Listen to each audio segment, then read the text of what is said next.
I love that quote. And never before, not even in discussions of Final Fantasy XII, has it been so fitting. Pretty much every game has you killing things. Sometimes these things are even people. And it never really seems to matter all that much, because you're in the right, morally speaking. And any collateral damage is just acceptable losses in the bigger picture, right? Deception 4 Blood Ties turns that paradigm on its head. Sure, you're still killing people, but now the people you're killing are the ones who are fighting for good. They're infiltrating your castle, they're sneaking around with bows and arrows and swords and lances, and they're trying to kill you. Because you, yes you, with a strange taste in lingerie, happen to be the daughter of Satan, hell-bent on uniting the 12 keys and resurrecting the King of Darkness. They're trying to stop you, and you're trying to stop them in the most grisly ways possible. I'm fairly certain that mere exposure to this disc could kill Pat Robertson. Not that I'm advocating for that mind, that's just merely a thought experiment.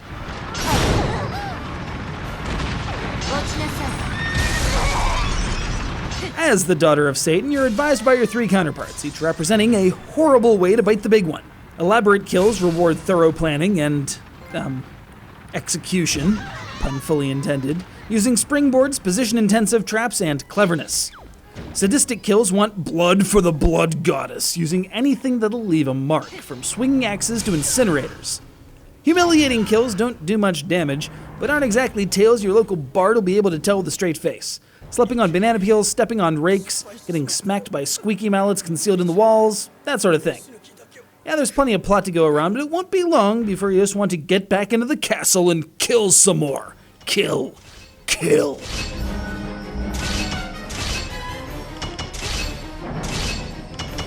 Sorry, rather lost control there. Control is really everything in Deception. You set traps, wait for them to charge, then you actually have to get your quarry to position themselves correctly before you can introduce them to a world of hurt. Fortunately, their primary goal is to kill you, so you can use their motivation to your advantage by being your own bait. Just watch out. Even as the creator of these traps, you are not immune and swinging axes still hurt. I'd say don't let that happen, but with the close quarters you often find yourself in, the hectic pace of the combat, and the presence of stage-specific traps that you have little to no control over, it's not as easy as you think. At the same time, if you want to get the most out of each engagement, you're going to need to chain together combos as often as possible so as to increase your separately tracked, elaborate, sadistic, and humiliating experience points and unlock new traps. Sadistic experience points. I love it.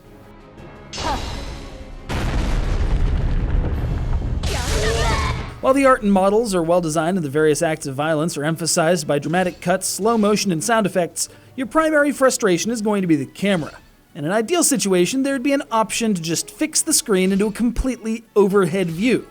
This is not an ideal situation, so you'll be running around trying to keep track of your pursuers all while planting and waiting for traps before running yourself into a hazard because you just didn't see it there.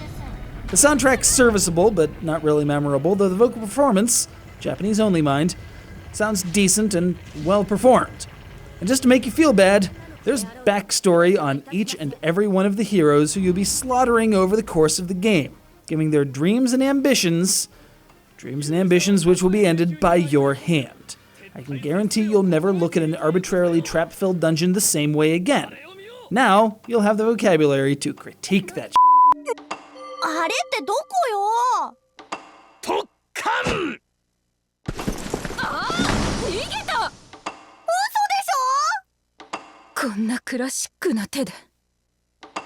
ありえない。